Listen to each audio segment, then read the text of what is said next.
It started with one headline: from YouTube to state custody. Viral fame destroys America's most inbred family. Printed in bold across the top of the New York Post, that single line lit up social media like wildfire. By sunrise, people were already talking. On Reddit threads, on YouTube comment sections, in Facebook groups filled with longtime followers of the Whittakers. The questions came fast, raw, and angry. Who wrote this garbage? Where's Betty? Did the state really take them? Why now? And perhaps the loudest one of all, how could they print that? For people who had followed the Whittakers story for years, this wasn't just another clickbait article. It felt like an invasion. Again, the reporter Ariel Zilber had written it like a true outsider, distant, clinical, almost cold. She described the family's home as a decaying compound and called their life a grotesque relic of Appalachian poverty. The tone wasn't curiosity or compassion. It was exposure. To those who knew better, it was salt on an open wound. The article claimed that 3 family members, Ray, Lorraine, and Timmy, had been removed from their home by West Virginia's Adult Protective Services. It said they were taken quietly, without public notice, following what the paper called concerns raised by viral attention. But no one could verify where they'd gone. The only 2 left behind, according to the article, were Betty and Larry. And the photographs that accompanied the piece, the ones showing the cluttered porch, the unwashed dishes, the frozen calendar, felt cruel. They didn't need to do them like that. One longtime follower posted on TikTok, her voice trembling. Those pictures were meant to humiliate, not help. Within hours, the YouTube channels that had once told the Whittakers story began uploading response videos. Aggressive defiance. Toddy One Skip, Brian Cody, even some smaller channels that had never visited West Virginia, felt compelled to speak. And the reactions were mixed. Some were outraged, others cautious. A few defended the state, saying maybe intervention was overdue. But nobody, not even the loudest critics, could deny that something was deeply wrong with how the world had handled this family's fame. Think about it, Toddy said in her live stream that night. The New York Post calls them a compound. That's not a compound.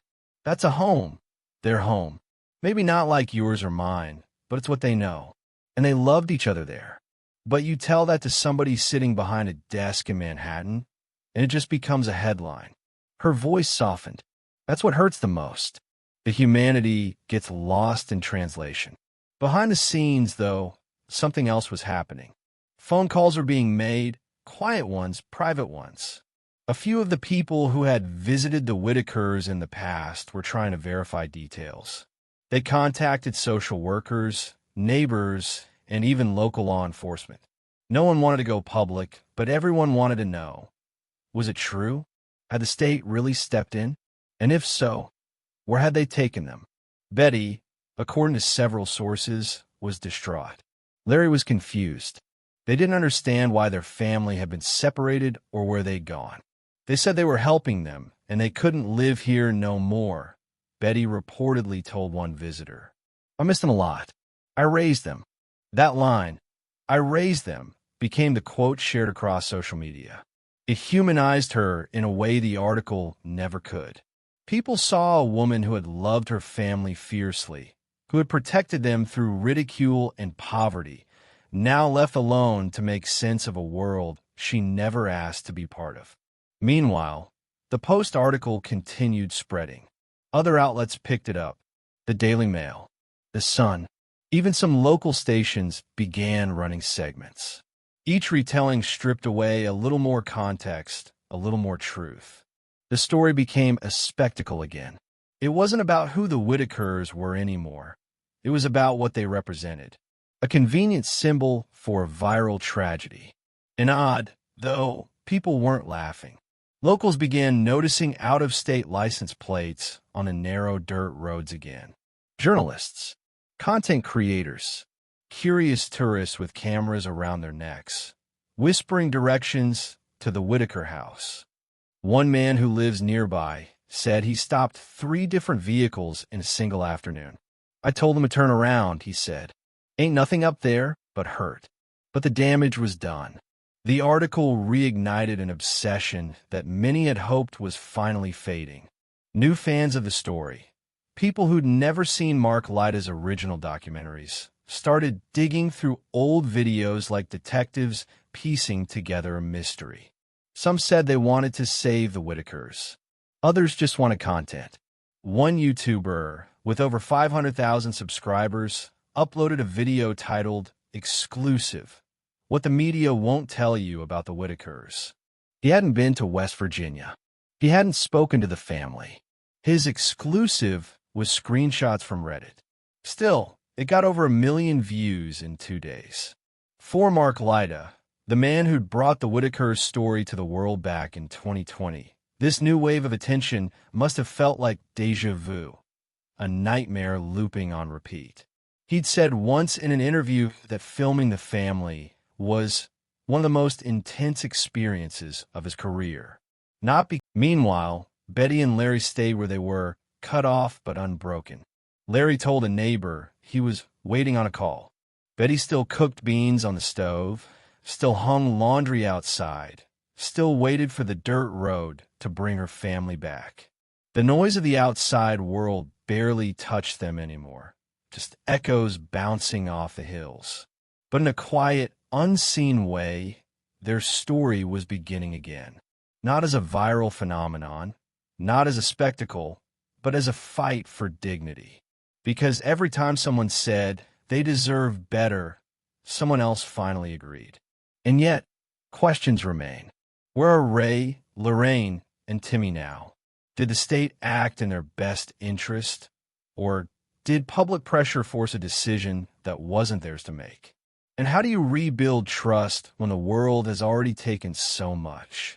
For now, no one has answers, just silence. And one woman on a porch in West Virginia, whispering to the hills. I miss them. I raised them. Comment below. Do you believe the media had the right to publish such a story, or did they cross a moral line by exploiting the Whittakers' pain for attention? When the newspaper article hit every online platform imaginable, the story didn't just stir emotions, it detonated them. Within days, the fallout was everywhere. You could feel it ripple across the internet like a storm moving through the mountains, quiet first, then deafening. The Whittaker family had always been fragile in the public eye, but now they were fractured in a way no one could mend. Larry sat on the porch most days, staring down the dirt road that led to nowhere. Reporters had come and gone for years, but this time, they didn't even stop. They just wrote what they wanted and moved on. They took him, he said to a neighbor who stopped by with groceries. Didn't tell us where. Didn't say when they're coming back. The neighbor nodded quietly, unsure what to say. Nobody wanted to make promises they couldn't keep. Inside, Betty was doing what she always did, cleaning, cooking, waiting. She talked to herself a lot now, sometimes humming an old gospel song she used to sing in church when she was a girl. The smell of beans still filled the air, though there weren't as many mouths to feed anymore. It wasn't silence that hurt her most, it was not knowing. Online, people were picking sides faster than facts could catch up. Some blamed the YouTubers. Others blamed the state. A few even blamed the family for letting strangers in. And somewhere between outrage and sympathy, the truth began to disappear. Comments under every new video became war zones. Viewers who once shared love and compassion for the family now fought over who was most responsible for what happened. One user wrote, "If those content creators hadn't gone there for clout, none of this would have happened." Another shot back. They gave them money, food, and attention. They'd be worse off without them. But no one was listening anymore. They were too busy shouting. In West Virginia, rumors began to spread through small towns like wildfire. Some said the state had placed Ray and Lorraine in care homes hours away. Others whispered that Timmy was being evaluated at a back in odd. A car pulled up near the property one evening. The driver didn't get out, just sat there for a few minutes, engine idling, before finally backing away. Betty had seen it through the window. "That's the third one this week," she muttered. "They just come to look." Larry didn't answer. He was sitting at the table, flipping through an old photo album. Some pages were missing, some pictures faded, but he held it carefully, like something sacred. In one photo, a much younger Ray stood smiling next to a small child holding a puppy. Betty traced the edges with her finger. "They don't see this part," she whispered. "They only see what they want." Even though the world had turned away, a few loyal supporters still checked in quietly. People who had followed the family for the right reasons. They sent handwritten letters, small donations, sometimes just words of love. One note read, "We haven't forgotten you. We hope you can be together again soon." Betty kept that one by her bedside. As Thanksgiving drew closer, small movements of hope began forming again. Toddy posted an update saying she was trying to contact local churches and organizations to see if the family could have a meal together, even if it was supervised. "We don't need cameras," she said. "We just need compassion."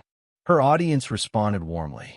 Hundreds commented, offering food, blankets, even transport. But as always, bureaucracy stood in the way. The state couldn't confirm their locations.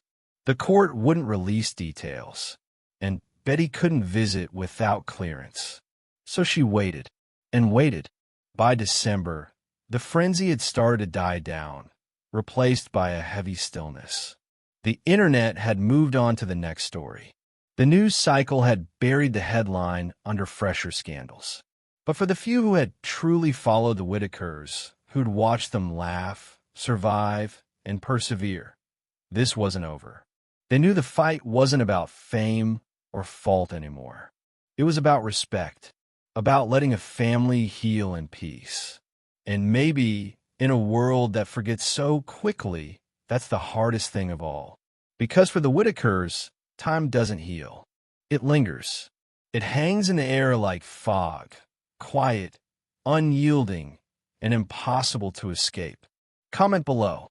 Do you think the renewed media attention helped expose the truth, or did it just reopen old wounds that never had a chance to heal? By the time the chaos started to calm down online, the quiet and odd, West Virginia felt heavier than ever. It wasn't the kind of quiet that brought peace. It was the kind that follows a storm, broken fences, scattered debris, and people too tired to speak. The newspaper article had faded from trending lists, but the impact still echoed through the holler. For the Whittakers, it wasn't a headline that disappeared. It was a shadow that stayed. Betty sat by the window every morning, staring toward the road. It was routine now, 1 cup of coffee, 2 biscuits, and an hour of silence. Larry usually joined her, though he didn't talk much anymore. He didn't need to. His silence said everything. "I keep thinking maybe the mailman'll bring something," she muttered one morning. "A letter, a phone number, anything." But the mail never came. Sometimes she'd take out old letters from fans, the kind that came back when Mark's videos first went viral. There were hundreds of them once, all stacked in boxes, written by people from every corner of the world. Some were short and sweet. "We love you, Whittakers." Others were long, confessional. People writing about their own families, their own struggles, their own love for someone different. Betty always smiled reading those. She used to reply when she could, but it had been a long time since she'd had the heart. Meanwhile, outside of Odd, the conversation about the family was shifting again. A few journalists had quietly started asking questions. Not the sensational kind this time, but the kind that hinted at guilt. How much of the New York Post story was verified? Did the state have legal grounds to remove the family members? And who gave permission for those photos to be published? Those questions didn't have easy answers. A small independent outlet out of Charleston began investigating, reaching out to former caseworkers, neighbors, even local clergy who had known the Whittakers for years. One source, who asked not to be named, said something that stuck. This isn't about inbreeding or poverty anymore. This is about control. Somebody made a decision that changed their lives forever, and nobody's saying who. The journalist pushed for public records, but hit walls everywhere. The state refused to release any details, citing privacy laws. The county courthouse said there were no public updates. And the Department of Health and Human Resources, the agency responsible for adult protective services, issued the same line every time: we cannot comment on individual cases. To the outside world, that sounded like protection. To the people of Odd, it sounded like silence. Inside the online community, new voices were trying to pick up the pieces. Toddy, ever outspoken but compassionate, kept her focus on the human side of things. She said in one of her live streams, "It's not about who's right or wrong anymore. It's about who's left, and what kind of world are we leaving them in?" Her stream got thousands of views, but it wasn't just numbers. It was momentum. People began asking how they could help. Not with gossip, not with theories, but with real support. Some offered to send letters to state officials, politely requesting family visitation for Betty and Larry. Others said they'd donate to verified funds. If only someone could confirm the money would go directly to the family. It was a rare thing on the internet, compassion that wasn't performative. But still, the old wounds ran deep. The people who had once been closest to the family, those who'd filmed, donated, or visited, were growing bitterly divided. Eric Carroll, the YouTuber who had once been a major figure in the Whittaker story, was under scrutiny again. Viewers accused him of exploiting the situation for attention.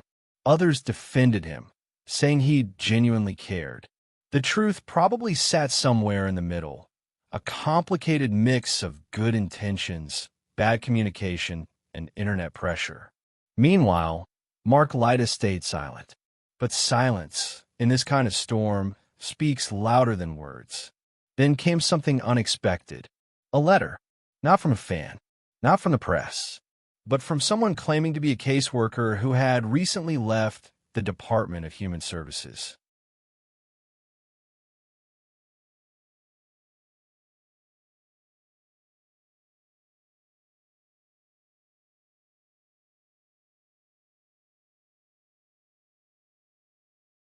The letter wasn't official, and it couldn't be verified, but it circulated quietly among those following the case. It said that the removals had been initiated after multiple reports of neglect and unsafe living conditions, but it also admitted that the media attention played a major factor in the timing. That single line confirmed what many had suspected all along, that the viral fame and the intrusion had tipped the scales. Whether the intent was to help or to protect, the result was the same: a family torn apart without explanation. In one of her later videos, Kathy from Curious Deep Soul Diver read part of the letter aloud. She paused before the final sentence. "Sometimes we think we're rescuing people, when really we're just removing them from the only world they understand." Kathy set the paper down. "That's the most haunting thing I've read in months," she said softly. "Because if that's true, then this isn't a rescue story. It's a tragedy of good intentions gone wrong." Her audience was quiet. No debates, no shouting, just stillness. The Whittaker property, once buzzing with visitors and attention, now sat still. The grass grew tall again. The path up the hill began to fade, swallowed by weeds and silence. A few neighbors checked in from time to time. One said Betty still cooked meals for everyone, even though it was just her and Larry. "Old habits," the neighbors said. "She's a mother. You don't stop being one just because your kids are gone." Another neighbor mentioned that Larry had started talking less. "He's lost without his brother. They used to talk to each other even when no one else was around. Now it's just quiet." They didn't know what had happened to Ray or Lorraine or Timmy, just that they were somewhere else. A few miles away, in Beckley, a church group began collecting items for a Thanksgiving food drive. Their pastor, who'd once met the Whittakers years earlier, said he wanted to dedicate the drive in the name of all families separated by misunderstanding. He didn't mention them directly, but everyone knew who he meant.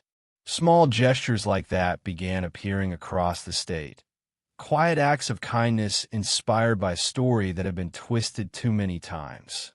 A retired nurse in Charleston offered to volunteer if the family ever needed medical support. A local diner owner said she'd deliver food if someone could just confirm where they were. Nobody wanted fame. They just wanted to do something good. By December, another independent journalist published a follow-up piece online titled "The Family the Internet Forgot." It was longer, gentler, and more humane than the Post article. It didn't mock or sensationalize. It asked questions like, what happens when empathy becomes entertainment? It quoted Toddy, who said, "The problem isn't the people who care. It's the people who care for the wrong reasons." It even included a short paragraph from a neighbor who simply said, they were happy before all the cameras came. Not rich, not famous, but happy. For the first time in months, people read about the Whittakers with sympathy again, not shock. Meanwhile, the online community that had once fractured began to heal slowly. The loudest voices quieted down. The ones who'd caused the most noise faded away. What remained were those who understood what this really was, a lesson in humanity, humility, and boundaries. They started talking less about content and more about consent, less about curiosity and more about compassion. And though the answers about the family situation were still unclear, the tone of the conversation began to shift from what happened to how can we make it right. For Betty and Larry, life remained simple but lonely. The world had stopped watching, but that didn't mean their pain had faded. One evening, as the sun set over the holler, Betty stepped outside with a plate of cornbread and a small lantern. She sat on the edge of the porch and whispered, "In case they come home hungry." She did that every week. Larry just watched, nodding slowly. He didn't say much, but he never stopped looking toward the road. Because for them, hope was the only thing the headlines couldn't take. In the end, the newspaper story had done what so many before it had, turned real lives into print, real hearts into headlines.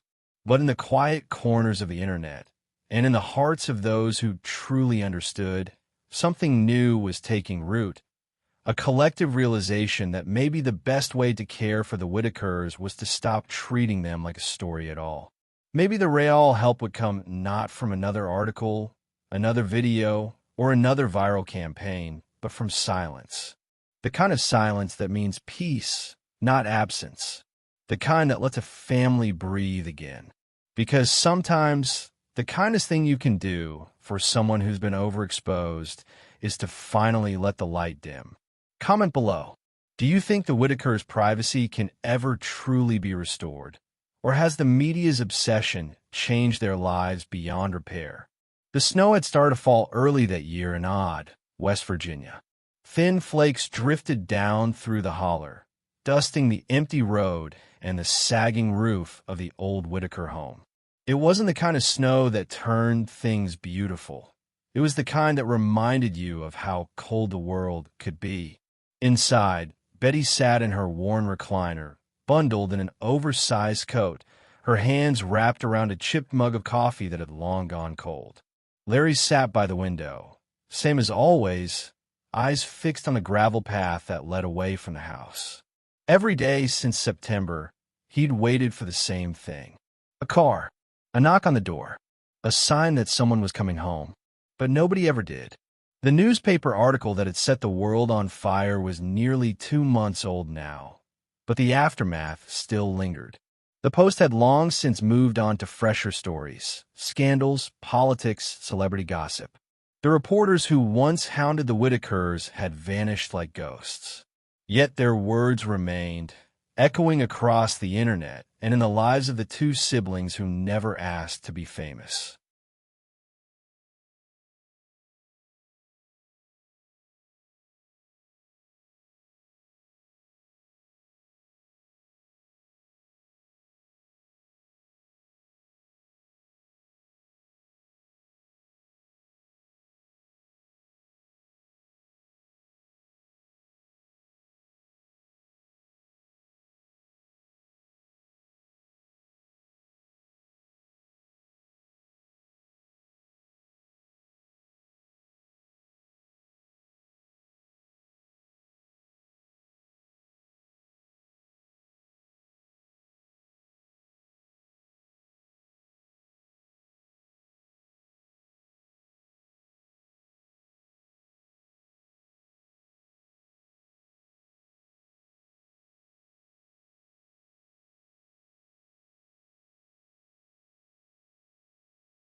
Larry, Betty said softly, her voice trembling a little.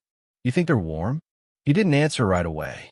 His breath fogged the window as he stared out into the white distance. I reckon, he finally said. Hope they got blankets where they at. Betty nodded, tears threatening to fall. She turned her head away, pretending to focus on the small portable heater that buzzed in the corner. It barely worked, but it was something. They said they were helping them, she whispered. Said they'd be better off. She looked at the floor. I just don't know how tucking them away helps anyone. The silence that followed was heavy, filled with everything left unsaid. Outside of Odd, the conversation about the family was starting to fade. But the people who still cared, the ones who had followed their story with empathy, not judgment, refused to let the memory die quietly. Across social media, small communities had begun organizing under the tag hashtag Bring the Whittakers Together. They weren't trying to trend. They weren't trying to go viral. They were trying to do what the system couldn't, give the family some kind of closure. A handful of YouTubers and local advocates had begun collaborating behind the scenes, trading emails, reaching out to anyone who might have a connection to the Department of Human Services. Most never got replies. But one advocate from Charleston, a woman named Rebecca Lynn, claimed she'd finally spoken to someone inside the department. He wouldn't tell me where they are, she said during a live update. But he did confirm they're safe and being looked after. That's all I got. The chat flooded instantly with emotion.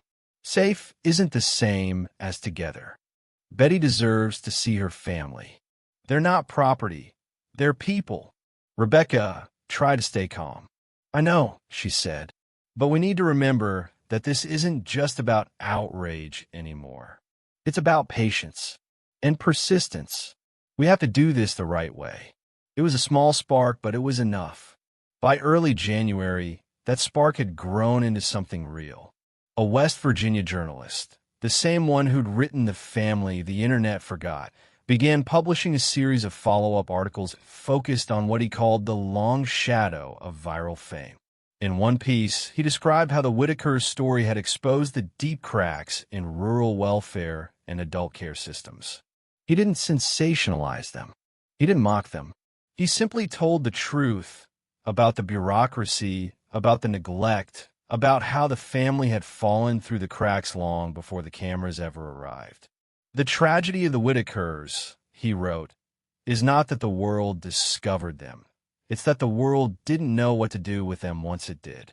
His reporting was shared quietly among those who had followed the saga from the start. It wasn't explosive, but it was honest, and that honesty carried weight. For the first time, the family's story was being told without the cruelty of curiosity. Still, the damage was deep. In Beckley, where Lorraine and Timmy were rumored to be placed, one nurse said that new rules had been implemented after the article went viral. Rules meant to protect the identity of residents in sensitive cases. Staff were warned not to speak to reporters, not to share photos, not even to confirm names. It's like they disappeared, the nurse said privately. Even to people who care. The same went for Ray. Some whispered that he'd been moved to a small care facility 2 counties over. Others thought he was still nearby. Nobody really knew. The one person who might have, Betty, hadn't been given any answers. I called that number again, she told Larry one evening. They just keep telling me they can't say nothing, but they say they're safe. I don't know what that means. Larry rubbed his hands together for warmth. Means they ain't dead, I guess. Betty frowned. That's a mighty low bar for safe. By midwinter, a small group of volunteers had quietly started sending supplies to Odd again. Food, blankets, kerosene, small bits of help with no cameras attached. They left packages on the porch with handwritten notes. You're not forgotten. Stay strong, Betty. We believe in you. Love from Ohio. Stay warm. She kept every note in a small tin box beside her chair. They don't know me, she said once, holding a letter to her chest. But they care. That's something, ain't it? Larry just nodded. Better than the ones that came with cameras. Meanwhile, the online debate still flared up every now and then. Every few weeks, someone would post an old clip of the family, usually from Mark Laita's early videos, and the comments would fill up with the same arguments. They shouldn't have been filmed at all. If not for Mark, they wouldn't have had help. The state only stepped in because of exposure. No, the state exploited them worse than YouTube ever did. There were no winners in those arguments, just people trying to make sense of something senseless. And the truth, as always, was tangled somewhere in the middle.